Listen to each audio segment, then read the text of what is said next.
اسلام آباد high court کے باہر عمران خان کا جو کنٹمپٹ آف کورٹ کیس ہے، کیا سمجھتے ہیں سر آج ان کی یہ جو کیس ہے یہ اس کا خاتمہ ہو جائے گا یا فردر؟ مجھے کبھی امید ہے کہ آج عدالت میگنینیمٹی کا اظہار کرے گی. جو وضاحت خان صاحب نے دی ہے وہ کافی سیٹسفیکٹری ہے، اور اگر کوئی کمی بیشی ہوئی تو وہ ویسے بھی پوچھا جا سکتا ہے. عدالتیں جو ہیں کنٹمپٹ کی پروسیڈنگ سے جو ہے وہ کبھی بھی نہیں جاتی ہیں، کوشش کرتی ہیں کہ ہمیشہ ریسٹرین کی جائے. تو آج جو خان صاحب نے کہا ہے اس کی جو وضاحت وہ مزید دے بھی دیں گے، اور اگر مزید ضرورت پڑتی ہے تو مزید دے دیں گے. تو مجھے امید ہے کہ آج ایک اچھا فیصلہ آئے گا اور معتبر فیصلہ ہے. اچھا، پچھلے سماعت میں جس طریقے سے ان نے تھوڑا سا ریلیکسیشن دیا تھا بقول بڑے بڑے تجزیہ کار کے جو تھے، آج انکنڈیشنل وہ معافی مانگے گئے؟ کچھ اس میں تو نہیں مانگی گئی، لیکن دوبارہ اگر نہ مانگی گئی تو کیا انہوں نے یہ موقع نہیں دیا تھا آپ لوگوں کو؟ دیکھیے، یہ عدالت اور کنٹمپٹر کے بیچ کا معاملہ ہوتا ہے. اس میں تجزیہ کار دوسری پارٹیاں کسی کو پریشان ہونے کی ضرورت نہیں ہوتی.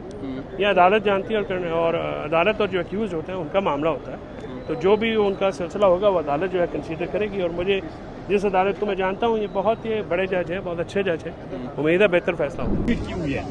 میں نے جبران الیاس ہمارا سوشل میڈیا کا ہیڈ ہے، اس کی ایک جو ٹویٹ تھی اس کو میں نے کر دیا. انہوں نے اس کے اوپر کیا کر دیا کہ دیکھیں پشاور جلسہ، انہوں نے پرانا جلسہ لگا دیا. یار خدا تھوڑا شرم کرو یار، ہمت ہے تو میرے باقی ٹویٹ چلاؤ. عمران خان کے جلسے کتنے بڑے تھے، میرے ٹویٹ چلاؤ کہ میں نے کیا ہوا ہے. تو یہ پروپیگنڈ اس لیے کرتے ہیں کہ ان کی ہمت نہیں ہے. پہلے تو ان کو فون کالز کا ہمیں کہتے ہیں کہ ہمیں فون کالز آ رہے ہیں، اور دوسری طرف بے شرمی سے اشتہار کھا رہے ہیں اور ان کے لیے پروپیگنڈا بنا رہے ہیں. ان تو پہلے سنے نا، جب سوال پوچھتے ہیں تو پھر میڈیا والے بھی سنے نا، تو پھر تو پہلے ان کو یہ بے شرمی سے یہ جو جھوٹ بولتے ہیں یہ ختم کر لینا چاہیے. اب آتا ہوں میں آپ کے سوال کے اوپر. دیکھیے، معافی نہیں، اس کو تو سزا ہونی چاہیے. نواز شریف بگوڑے کو لندن میں بیٹھ کے پاکستان کے ادارے کے بارے میں اس نے کیا کچھ کہا؟ آپ نے کوئی کاروائی کی نہیں. 50 روپے کا ایفیڈیوٹ کر کے شہباز شریف ٹی والا اس کو باہر بھیج دیتا ہے، باہر بیچ کے وہ بیٹھا ہوا ہے. اس نے 50 روپے کا ایفیڈیوٹ دیا، وہ ملک کے اوپر حکومت کر رہا ہے. یا پھر شرم، وہی کچن میں بچوں کے اوپر زمین تنگ کر لیں گے، عبرت کا نشان بنا لیں گے. ہمارے پاس ویڈیوز ہے. یہ اداروں کے بارے میں انہوں نے کہا ہوا ہے، کوئی کاروائی ہوئی؟ بلکہ یہ تو چھوڑے، سری لنکا میں چپ کی ملاقات مودی سے کون کر رہا تھا؟ سچن جندال کو بغیر بھیجے کے کون بلا رہا تھا؟ لندن میں بیٹھ کے بیرونی ملک سفارتکاروں سے کون ملاقاتیں کر رہا تھا؟ لابیس فنڈ کو کس نے ہائر کیا تھا؟ اس کا ایجنڈا کیا تھا، آبجیکٹو کیا تھا؟ انہوں نے تو بات نہیں کی، عملی کام کیا. فوج کے اندر ہمارا کپتان ادھر ہے اور ہم کپتان کے کھلاڑی ادھر ہیں. کپتان کے ساتھ اندر جانے نہیں دے رہے، کیا کہیں گے اس حکومت کے؟ کوئی بات نہیں، اگر امپورٹڈ حکومت ویسے بھی بکلاہٹ کا شکار ہے. ان کو دیکھ لیں، ان کے ہاتھ پیر ہر وقت، وہ پہلے تو کام پہ ٹانگ رہی ہوتی، ابھی تو ہاتھ اور سر بھی کام پر ہوتا ہے. دل کی دھڑکن بھی ان کی بڑی ہے.